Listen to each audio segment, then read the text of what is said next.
بسم الله الرحمن الرحيم الحمد لله رب العالمين والصلاة والسلام على أفضل المرسلين نبينا محمد وعلى آله وصحبه أجمعين.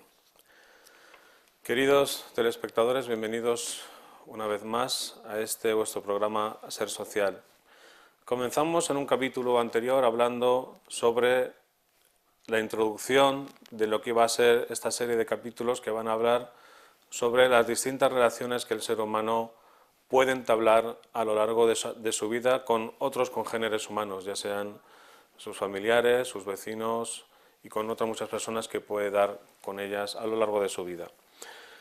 Y hablamos en este primer capítulo introductorio de cómo el ser humano está abocado a ser social y por eso elegimos en su día este enunciado o este título para el programa,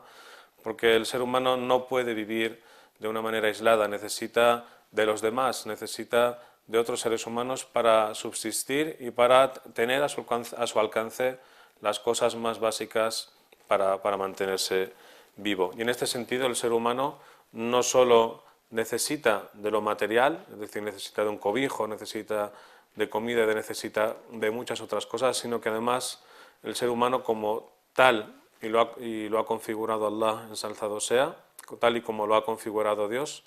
necesita de otras personas también para satisfacer unas dimensiones que son humanas, ¿no? Como el amor, el afecto, la amistad, el cariño, toda una serie de cosas que si la persona no tiene relaciones y no entabla una serie de relaciones, nunca podrá o llegará a conocer. Por lo tanto,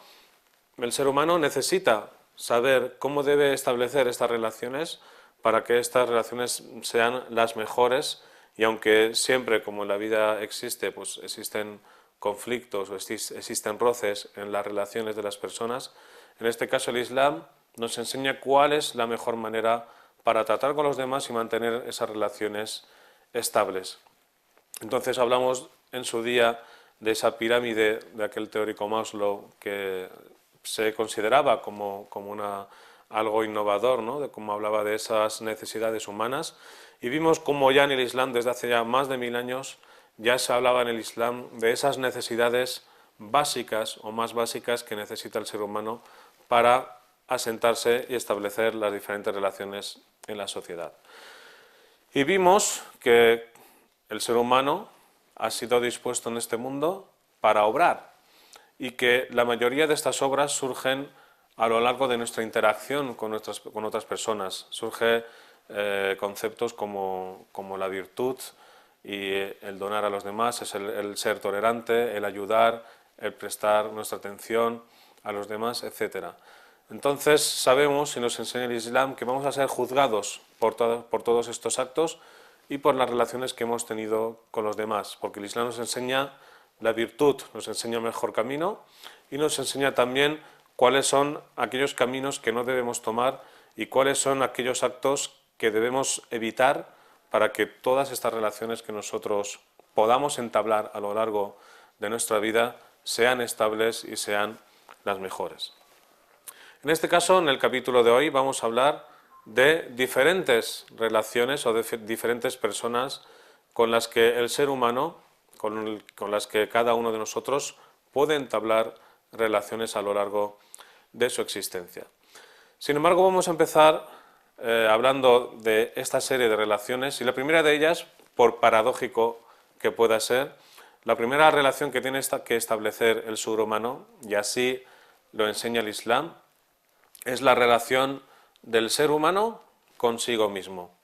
Y puede parecer a primera vista una paradoja, como uno puede decir, ¿cómo se tiene que conocer uno a sí mismo y cómo puede uno entablar una relación consigo mismo? Y si meditamos un momento en nuestra vida, nos daremos cuenta que muchos de los errores que cometemos y muchas de las veces en las que nos encontramos mal es porque no llegamos realmente a conocernos a nosotros mismos tal y como somos. Por eso decía un sabio en el Islam, disponiendo 3 categorías del conocimiento que uno tiene sobre uno mismo, y decía lo siguiente: una cosa es lo que uno piensa de sí mismo, es decir, cada uno de nosotros tenemos una imagen o una idea de lo que cada uno piensa que es. Luego está lo que los demás piensa que nosotros somos, que ese es otro nivel, es decir, hay la gente que es lo que ve de nosotros y la imagen o la idea que tiene de nosotros que puede ser errónea o acertada. Y otro tercer nivel que es el más importante y es cómo somos nosotros realmente. Sin entrar en esa cuestión, ni los demás ni las ideas o falsas ideas que nosotros nos podamos hacer de nosotros mismos. Entonces es muy importante que sepamos realmente quiénes somos, cuáles son nuestras limitaciones y cuáles son nuestras capacidades, cuáles son nuestros vicios y cuáles son nuestros defectos. Porque si no nos conocemos de manera profunda, no podemos realmente establecer de una manera correcta todas estas relaciones que vamos a encontrarnos a lo largo de esta vida. Entonces el Islam lo que recalca y lo que nos enseña es que la primera relación que debemos conocer y la que debemos recalcar es conocernos a nosotros mismos. Y por eso podemos poner un ejemplo sencillo que vamos a ver en el siguiente gráfico, donde en un hadith del profeta Muhammad, sallallahu alaihi wasallam, la paz sea con él, nos enseña y nos dice el siguiente dicho: tu cuerpo tiene derecho sobre ti. Es un hadith relatado por el imam al-Bukhari. Dice el profeta, el cuerpo tiene un derecho sobre ti.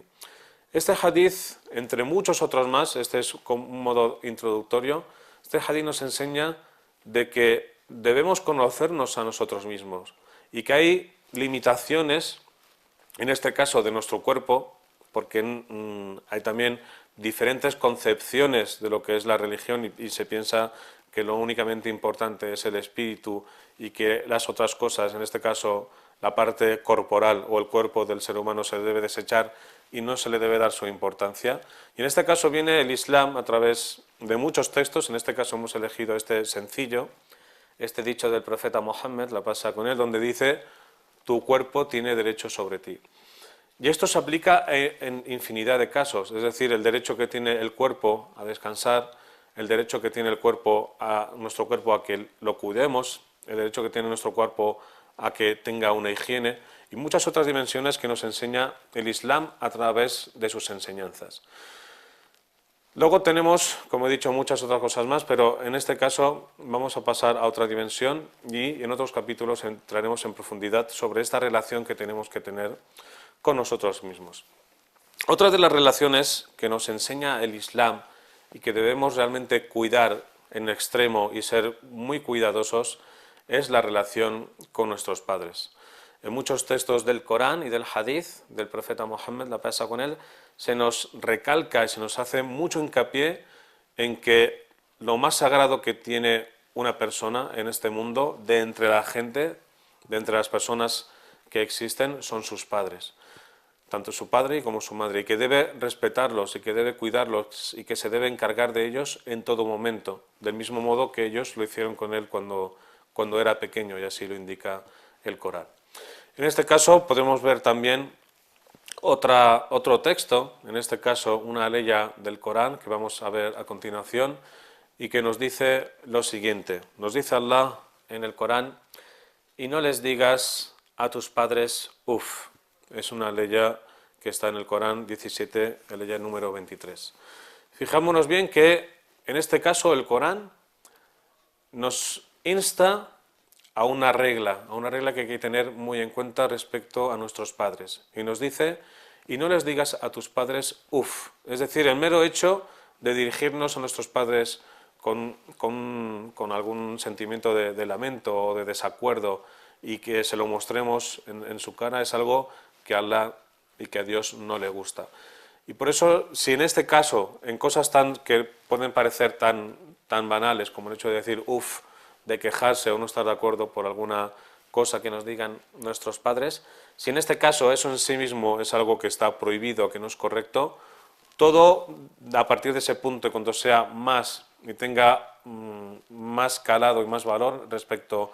al respeto y al trato que tenemos que tener con nuestros padres, mucho más valor va a tener. Por lo tanto, si el Islam en este caso nos dice que no digamos ni a nuestros padres uf, ni nos quejemos, más tiene que ser en todos otros casos esa manifestación del respeto, del cariño, del cuidado que hay que tener con nuestros padres. Y como he dicho, en otro capítulo entraremos en detalle a hablar de esta relación que tenemos que tener con nuestros padres y que tenemos que establecerla y que, tal y como nos indica el Islam, es la relación más importante y son las personas más importantes de las que tenemos que cuidar y estar al cargo en este mundo.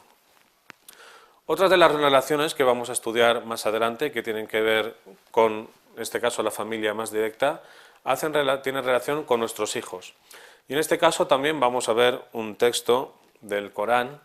donde se nos dice lo siguiente y donde Allah, donde Dios, ensalzado sea, se dirige a nosotros y nos dice lo siguiente respecto a nuestros hijos. Dice lo siguiente: no matéis a vuestros hijos por miedo a empobreceros. En este caso es una ley del Corán que viene en un contexto determinado y con lo que se denomina en árabe asbab an-nuzul, unas circunstancias de revelación determinadas, pero aquí lo que nos transmite el Corán en este caso son dos puntos muy importantes. En el que, primero, es el que cualquier criatura que existe en este mundo, aunque se traten de nuestros hijos, estos seres humanos no nos pertenecen, no es una propiedad nuestra. Por lo tanto, no podemos proceder y disponer de ellos como queramos. Y como son unas criaturas que pertenecen a Allah, son una creación de Allah, por ese mismo principio nos ordena y nos exige que tratemos a nuestros hijos de la mejor manera igualmente. Del mismo modo que los padres se han encargado de los hijos, y en este caso el ser humano después de hijo también va a devenir padre o madre, en este caso también nos inculca y nos hace mucho hincapié en que tratemos muy correctamente a nuestros hijos y sobre todo en este caso que se nos trata un tema que luego más adelante entraremos en detalle sobre el no deshacerse de unos hijos, abandonarles o incluso darles muerte, como suele pasar por desgracia en algunas ocasiones, por miedo a que la propia persona, en este caso los padres, devengan pobres. El ser humano debe saber que todo cuanto existe en este mundo es de Allah y Allah es el que provee, es Ar-Razzaq, es el proveedor. Por lo tanto, no podemos tener miedo de proveernos porque tenemos la responsabilidad de cuidar de nuestros hijos, de educarles y darles las mejores de las cosas en esta vida para que tengan lo mejor en esta y en la otra, inshallah. Otra de las relaciones que nos enseña el Islam